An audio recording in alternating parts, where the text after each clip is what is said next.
क्या होता है मरने के बाद। मामा जी इस बात से थोड़ा परेशान हुए और बोले, अब क्या करें भैया, अब कैसे क्या होगा, थोड़ा समय दो, अभी बताते हैं क्या करना है और क्या होगा। उन्होंने खुद पर विश्वास रखते हुए मामा जी से कहा और वार्ड के दरवाजे पर ही बैठ गए।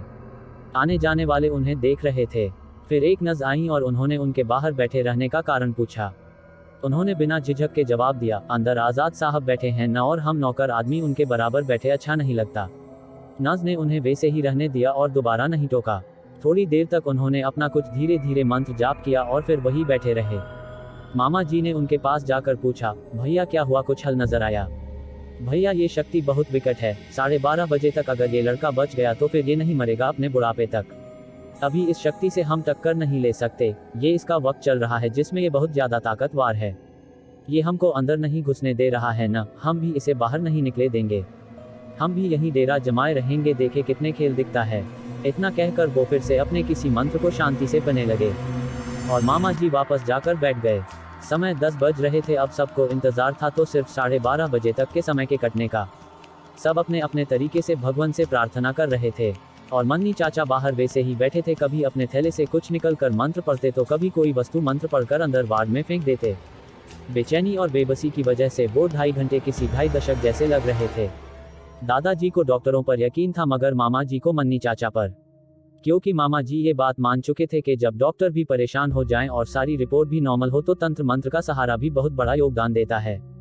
बाहर बैठे हुए मन्नी चाचा की बेचैनी देखी जा सकती थी। कोई भी ज्ञाता ये देखकर जान सकता था कि वहां बैठे आदमी की बेचैनी किसी आम इंसान की बेचैनी से अलग थी। ये बात वहां काम करने वाली एक दक्षिण भारतीय नर्स जान गई।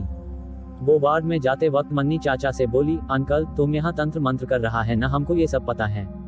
बेटा अब जान गई हो तो दोबारा यहाँ मत आना, क्योंकि कुछ शक्तियाँ अनजान को माफ कर देती है, लेकिन जानकार के लिए खतरा बढ़ जाता है। मन्नी चाचा ने आराम से नर्स को समझाते हुए सच्चाई से अवगत कराया। वो नर्स ये बात सुनकर डर गई और दोबारा उस जगह दिखाई नहीं पड़ी।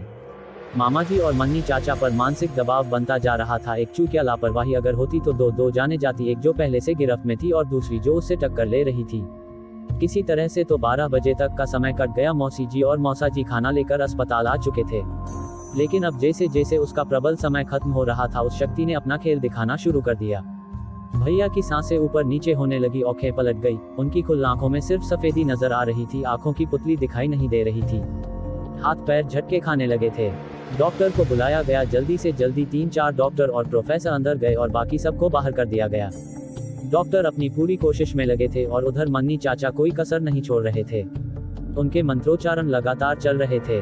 मौसी जी को रो रो कर बुरा हाल हुआ जा रहा था।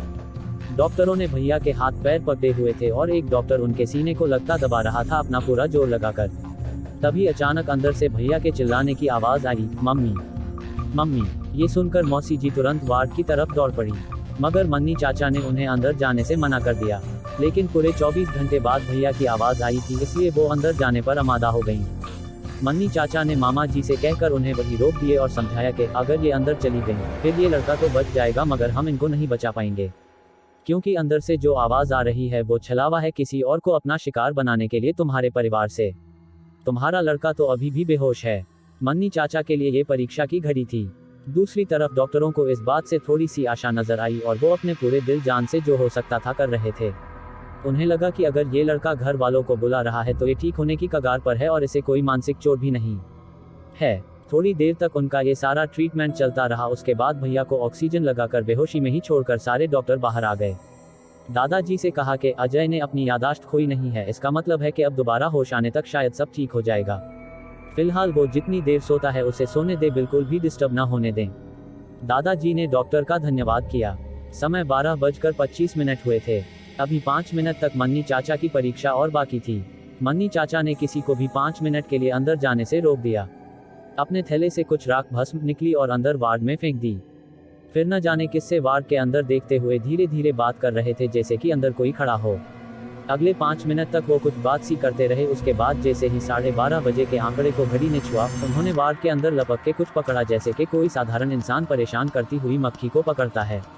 उसके बाद अपने थैले से कुछ मैले धागे जैसा निकल और मंत्र पढ़ते हुए अपने हाथ पर बांध लिया और मामा जी से सबको लेकर अंदर जाने को कहा और खुद बाहर चले गए और कह दिया कि कोई भी मेरे पीछे ना आए, खासकर इस खानदान का। उन्होंने दादाजी की तरफ इशारा करते हुए कहा। उनके ये बात सुनने के बाद सब सीधा वार्ड की तरफ दौड़ पड़े, अपने बेसुध बेटे को देखने के लिए। सबके दिल में अब एक आशा थी, मगर किसी आशंका ने अभी भी सबके चेहरे के ऊपर छाया डाल रखी थी। सब बैठे सिर्फ भैया के होश में आने का इंतजार कर रहे थे। वहां से निकलने के बाद मन्नी चाचा दोबारा लौटकर अस्पताल नहीं आए, मगर उन्होंने एक वार्ड के कर्मचारी से खबर भिजवा दी कि वो मामा जी से बाद में मिलेंगे। शाम तक भैया को होश आ गया और वो एकदम नॉर्मल हो गए, बस थोड़ी सी कमजोरी बता रहे थे। सबको पहचाना भी, खाना भी आराम से खाया, और जब उनसे ये पूछा गया कि उन्हें हुआ क्या था तो वो सिर्फ इतना ही कहते कि मैं साइकिल से गिर गया था, इसके आगे उन्हें कुछ याद नहीं था। फिर वो घर जाने की जिद करने लगे। शाम तक डॉक्टरों ने कुछ नहीं कहा, मगर प्रोफेसर ने घर जाने की इजाज़त दे दी और कहा कि अगर इसे थोड़ी सी भी कोई परेशानी होती है तो इसे तुरंत हॉस्पिटल ले आएं, वरना सिर्फ नियमित चेकअप के लिए 5 दिन तक ले आएं। वैसा ही किया गया और भैया 1 हफ्ते के अंदर एकदम ठीक हो गए। उधर जब मामा जी मन्नी चाचा के पास पहुंचे तो उन्होंने सारी बातें मामा जी से बताई, जो इस प्रकार थी। मेडिकल के मैदान में एक बरगद का पेड़ है, यही कोई 250 साल पुराना। जब ये दोनों भाई सुबह खेलने गए थे तो ये उसके नीचे भी बैठकर खेले थे, जो उस बरगद पर वास करने वाली शक्ति को पसंद नहीं आया और ये छोटा लड़का उसी की चपेट में आ गया। वैसे वो शक्ति चाहती तो दोनों को वहीं पर खत्म कर सकती थी, मगर दोनों बच्चे हैं इसलिए उसने सिर्फ परेशान किया सबको।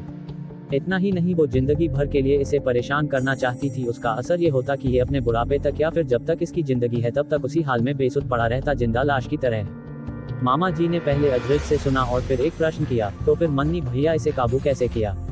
उन्होंने इसका भी उत्तर दिया, ये शक्ति यहाँ सब जगह पर घूमती है आजाद होकर, कोई इसे यहाँ से ना हटा सकता है और न ही इसे पकड़ सकता है। पहले हमने वो उस वार्ड को बांध दिया जिससे वो बाहर ना आ सकी। फिर हमने उसको ये धमकी दी कि अगर उसने इस बच्चे को नहीं छोड़ा तो फिर उसे इसी पेड़ पर बांध देंगे, हमेशा रहना पड़ता उसे कैदी की तरह, इसलिए उसने अपनी आज़ादी के लिए अजय को छोड़ दिया। मामा जी ने अगला सवाल पेश कर दिया, भैया वो शक्ति आखिर थी कौन सी? इस सवाल पर मन्नी चाचा मौन खींच गए और मामा जी द्वारा बार बार प्रश्न करने पर सिर्फ इतना कहा कि आम इंसान के लिए उसका नाम लेना ठीक नहीं है। उसने मुझसे वचन लिया है कि मैं उसका अस्तित्व किसी को ना बताऊं, मगर सिर्फ इतना जान लो कि वो शक्ति बरम के आसपास की थी। ये सुनकर मामा जी का गला सुर्ख हो गया और उन्होंने आगे कोई प्रश्न नहीं किया, बस थोड़ी देर वहां रुके और वापस घर चले आए। मुझे ये घटना मामा जी ने ही बताई थी। मैंने मन्नी चाचा की क्रियाओं के बारे में पूछा तो उन्होंने कहा कि मन्नी चाचा ने कभी किसी साथ अपने राज नहीं बांटे, इसलिए ये बात बताना मुश्किल है। जब मैंने उनसे पूछा कि बरम क्या होते हैं तो उन्होंने मुझे सिर्फ इतना बताया कि बरगद के पेड़ों का अस्तित्व इन बरम पर ही निर्भर करता है, इसलिए अगर कभी मेरा उस तरफ आना जाना हो तो उस बरगद के पेड़ की जय कर लूं। एक शक्ति नहीं, एक 250 साल का बुजुर्ग समझकर। आज भी अक्सर आते जाते मुझे वो पेड़ दिख जाता है तो सिर्फ जय हो के सिवा न कोई नाम और न ही कोई और शब्द मन में आता है।